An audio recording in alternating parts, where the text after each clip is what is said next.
ಕರ್ನಾಟಕದಲ್ಲಿ ಸೆಪ್ಟೆಂಬರ್ ಕ್ರಾಂತಿ ಆಗಲಿದೆ ಅಂತ ಹೇಳಿದ ಸಚಿವ ರಾಜಣ್ಣ ಆಗಸ್ಟ್ನಲ್ಲೇ ಹಿಟ್ ವಿಕೆಟ್ ಆಗಿ ಪೆವಿಲಿಯನ್ಗೆ ಮರಳಿದ್ದಾರೆ. ಆದರೆ ಈಗ ಎದ್ದಿರುವ ಕುತೂಹಲ ಏನು ಅಂತಂದ್ರೆ ಸೆಪ್ಟೆಂಬರ್ ಕ್ರಾಂತಿ ಬೆಂಗಳೂರಿನಲ್ಲ ದಿಲ್ಲಿಯಲ್ಲಿ ಆಗಲಿದ್ಯಾ ಅನ್ನೋದು. ಯಾಕಂದ್ರೆ ದಿಲ್ಲಿಯ ರಾಜಕೀಯ ಪಡಸಾಲೆಯಿಂದ ಹಿರಿಯ ಪತ್ರಕರ್ತರ ವಲಯದಿಂದ ಅಂತಹ ಸುದ್ದಿಗಳು ಬರ್ತಿವೆ. ಒಂದ್ ಕಡೆ ಮಿತ್ರ ಪಕ್ಷಗಳನ್ನ ಹೇಗಾದ್ರೂ ಸಂಭಾಳಿಸಿಕೊಂಡು 5 ವರ್ಷ ಪೂರೈಸುವ ಜಿದ್ದು, ಇನ್ನೊಂದು ಕಡೆ ದಿನದಿಂದ ದಿನಕ್ಕೆ ಆಕ್ರಮಣಕಾರಿಯಾಗಿ ಮುನ್ನುಗ್ತಾ ಹೇಗಾದ್ರೂ ಸರ್ಕಾರ ಉರುಳಿಸಿ ಆಡಳಿತಕ್ಕೆ ಬರುವ ಹಠ. ಹೀಗೆ ದಿಲ್ಲಿಯಲ್ಲಿ ರಾಜಕೀಯ ಪ್ರತಿದಿನ ಹೊಸ ರೂಪವನ್ನ ಪಡೆದುಕೊಳ್ತಿದೆ. ಆಗಸ್ಟ್ ಮುಗಿದು ಸೆಪ್ಟೆಂಬರ್ ಬರುವಾಗ ಯಾವುದೋ ದೊಡ್ಡ ನಡೆಗೆ ವೇದಿಕೆ ಸಜ್ಜುಗೊಳ್ತಿರುವ ಹಾಗೆ ಕಾಣಿಸ್ತಿದೆ ಅಂತ ಹೇಳ್ತಿದ್ದಾರೆ ಹಿರಿಯ ರಾಜಕೀಯ ವಿಶ್ಲೇಷಕರು. ಅಮಿತ್ ಶಾ ಅವರ ಮಾತುಗಳಲ್ಲಿ ಹೇಳಬೇಕಂತಂದ್ರೆ ಸೆಪ್ಟೆಂಬರ್ನ ಕ್ರೊನಾಲಜಿಯನ್ನ ಸ್ವಲ್ಪ ಅರ್ಥ ಮಾಡ್ಕೊಳ್ಬೇಕು. ಅದಕ್ಕಾಗಿ ಸೆಪ್ಟೆಂಬರ್ನ ಕೆಲವು ಪ್ರಮುಖ ದಿನಾಂಕಗಳನ್ನ ನೀವು ಮೊದಲು ನೋಟ್ ಮಾಡ್ಕೊಳ್ಳಿ. ಸೆಪ್ಟೆಂಬರ್ 1ನೇ ತಾರೀಕು ಪಾಟ್ನಾದಲ್ಲಿ ಮತಗಳ್ಳತನ ವಿರುದ್ಧ ರಾಹುಲ್ ಗಾಂಧಿ ನೇತೃತ್ವದಲ್ಲಿ ನಡೆದಿರುವ ಇಂಡಿಯಾ ಒಕ್ಕೂಟದ ಮತ ಅಧಿಕಾರ ಯಾತ್ರೆಯ ಬೃಹತ್ ಸಮಾರೋಪ ಸಮಾರಂಭ ನಡೆಯಲಿದೆ. ಅದರಲ್ಲಿ ವಿಪಕ್ಷದ ಬಹುತೇಕ ಎಲ್ಲ ಪಕ್ಷಗಳು ಭಾಗವಹಿಸಲಿವೆ. ಕಾಂಗ್ರೆಸ್ ಜೊತೆ ಆಗಾಗ ಜಟಾಪಟಿ ನಡೆಸುವ ತೃಣಮೂಲ ಕಾಂಗ್ರೆಸ್, ಇಂಡಿಯಾ ಒಕ್ಕೂಟ ಬಿಟ್ಟಿರುವ ಆಮ್ ಆದ್ಮಿ ಪಕ್ಷ ಕೂಡ ಮತಗಳ್ಳತನದ ವಿರುದ್ಧದ ಹೋರಾಟದಲ್ಲಿ ರಾಹುಲ್ ಗಾಂಧಿ ಜೊತೆ ಬಂದು ನಿಲ್ಲಲಿವೆ. ಅಲ್ಲಿಗೆ ಅದು ವಿಪಕ್ಷದ ಬಹುದೊಡ್ಡ ಶಕ್ತಿ ಪ್ರದರ್ಶನ ಆಗೋದು ಖಚಿತ. ವಿಧಾನಸಭೆ ಚುನಾವಣೆ ನಡೆಯಲಿರುವ ಬಿಹಾರದಲ್ಲಿ ಈ ಸಮಾವೇಶದ ಪರಿಣಾಮ ಏನಾಗಲಿದೆ ಅನ್ನೋದು ಬಹಳ ಕುತೂಹಲಕಾರಿಯಾಗಿದೆ. ಅತ್ತ ಪಾಟ್ನಾದಲ್ಲಿ ವಿಪಕ್ಷ ಒಕ್ಕೂಟದ ಮಹಾ ಸಮಾವೇಶ ನಡೆಯುವಾಗ ಅದೇ ದಿನ ಅಂತಂದ್ರೆ ಸೆಪ್ಟೆಂಬರ್ 1ನೇ ತಾರೀಕು ಸುಪ್ರೀಂ ಕೋರ್ಟ್ನಲ್ಲಿ ಎಥೆನಾಲ್ ಬಳಕೆ ಕುರಿತ ವಿಚಾರಣೆ ನಡೆಯಲಿದೆ. ವಾಹನಗಳ ಇಂಧನದಲ್ಲಿ 20% ಎಥೆನಾಲ್ ಬಳಸೋಕೆ ಒಪ್ಪಿಗೆ ನೀಡಿರುವ ಮೋದಿ ಸರ್ಕಾರದ ಸಾರಿಗೆ ಸಚಿವ ನಿತಿನ್ ಗಡ್ಕರಿ ಅವರ ಮಹತ್ವದ ನಿರ್ಧಾರದ ಬಗ್ಗೆ ಸುಪ್ರೀಂ ಕೋರ್ಟ್ನಿಂದ ಬರುವ ನಿರ್ಧಾರ ಮಹತ್ವದ್ದಾಗಲಿದೆ. ಈಗಾಗಲೇ ಗಡ್ಕರಿ ಪುತ್ರರ ಎಥೆನಾಲ್ ಸಂಬಂಧಿತ ಉದ್ಯಮಗಳ ಬಗ್ಗೆ ಪ್ರಶ್ನೆಗಳೆದ್ದಿವೆ. ಅವರ ಕಂಪನಿ ಬಹಳ ಬೇಗ 30 ಪಟ್ಟು ಆದಾಯ ಹೆಚ್ಚಿಸಿಕೊಂಡಿರೋದು ಎಲ್ಲರ ಹುಬ್ಬೇರಿಸಿದೆ. ಗುಜರಾತ್ನಲ್ಲಿರುವ ಅಂಬಾನಿ ಪುತ್ರನ ವಂತಾರ ವನ್ಯಜೀವಿ ಕೇಂದ್ರದ ಬಗ್ಗೆ ತನಿಖೆ ನಡೆಸಿ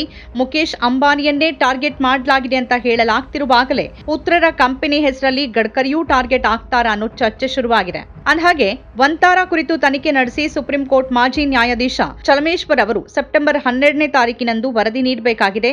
ಅದರ ವಿಚಾರಣೆ ಸೆಪ್ಟೆಂಬರ್ 15ರಂದು ಸುಪ್ರೀಂ ಕೋರ್ಟ್ನಲ್ಲಿ ನಡೆಯುತ್ತೆ. ಅಲ್ಲೂ ಒಂದು ವಿಷಯ ಗಮನಿಸಬೇಕು. ಮುಖೇಶ್ ಅಂಬಾನಿ ಸೆಪ್ಟೆಂಬರ್ನಲ್ಲಿ ಅಮೆರಿಕಕ್ಕೆ ಹೋಗಿ ಟ್ರಂಪ್ ಅವರನ್ನ ಭೇಟಿ ಮಾಡಲಿದ್ದಾರೆ. ಅಲ್ಲವರು ಏನ್ ಹೇಳಲಿದ್ದಾರೆ, ಏನ್ ಮಾಡಲಿದ್ದಾರೆ ಅನ್ನೋದರ ಬಗ್ಗೆನೂ ಬಹಳ ಕುತೂಹಲ ಇದೆ.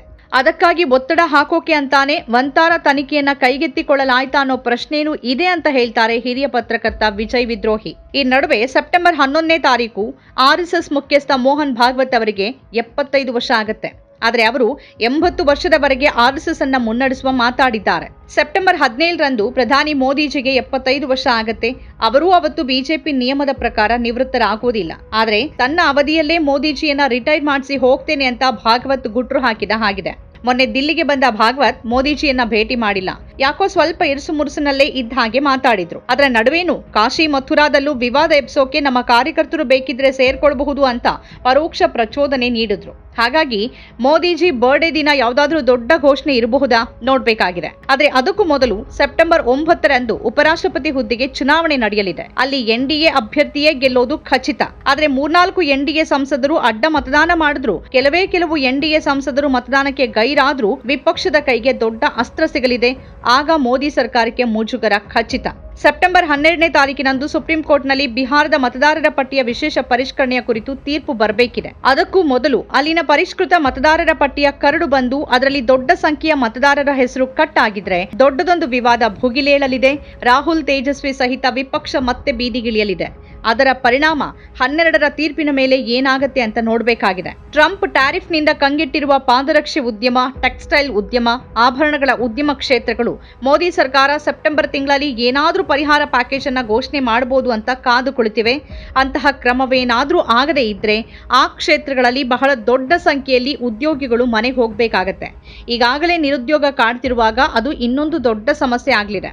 ಅದರಲ್ಲೂ ದೇಶಾದ್ಯಂತ ಈ ಕ್ಷೇತ್ರಗಳಲ್ಲಿರುವ ಬಿಹಾರಿ ಕಾರ್ಮಿಕರು ಉದ್ಯೋಗ ಕಳೆದುಕೊಂಡು ಬಿಹಾರಕ್ಕೆ ಮರಳಿದ್ರೆ ಬಿಜೆಪಿ ಆ ರಾಜ್ಯದ ವಿಧಾನಸಭೆ ಚುನಾವಣೆಯಲ್ಲಿ ಬಹಳ ದೊಡ್ಡ ಬೆಲೆ ತೆರಬೇಕಾಗತ್ತೆ. ಇದೆಲ್ಲ ಆಗಿ ಅಕ್ಟೋಬರ್ 2ನೇ ತಾರೀಕು ಗಾಂಧಿ ಜಯಂತಿ. ಶಾಸ್ತ್ರಿ ಅವರ ಜನ್ಮದಿನದ ಜೊತೆ ವಿಜಯದಶಮಿನೂ ಹೌದು. ಅದೇ ದಿನ RSSಗೆ 100 ವರ್ಷ ಆಗತ್ತೆ. ಹಾಗಾಗಿ ದೊಡ್ಡ ಸಮಾವೇಶ ಇರಲಿದೆ. ಅಲ್ಲಿ ಮೋದಿಜಿ ಕೂಡ ಇರಲಿದ್ದಾರೆ. ಅವರ ಎದುರು ಭಾಗವತ್ RSSನ ಹಿಂದೂ ರಾಷ್ಟ್ರದ ಯೋಜನೆಯನ್ನ ಅನಾವರಣ ಮಾಡ್ತಾರೆ ಅಂತ ಹೇಳಲಾಗ್ತಿದೆ. ಅಂದ್ರೆ ಸೆಪ್ಟೆಂಬರ್ ತಿಂಗಳು ಹಲವು ಕಾರಣಗಳಿಂದ ದೊಡ್ಡ ಸುದ್ದಿಯಲ್ಲಿರಲಿದೆ.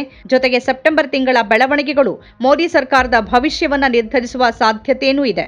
ಅಧಿಕಾರದ ಚದುರಂಗದಾಟದಲ್ಲಿ ಯಾರು ರಾಜನಾಗಿ ಉಳಿಯಲಿದ್ದಾರೆ, ಯಾವ ಮಂತ್ರಿ ಉರುಳಲಿದ್ದಾರೆ, ಯಾರು ಕಿಂಗ್ ಮೇಕರ್ ಆಗಿ ಬದಲಾಗಲಿದ್ದಾರೆ, ಯಾವ ಸೈನಿಕ ಕೈಕೊಡ್ಲಿದ್ದಾರೆ, ಯಾರು ಗೆಲ್ತಾರೆ, ಯಾರು ಸೋಲ್ತಾರೆ ಎಲ್ಲವೂ ಸೆಪ್ಟೆಂಬರ್ನಲ್ಲಿ ಗೊತ್ತಾಗಲಿದೆಯಾ? ಕಾದ್ ನೋಡೋಣ.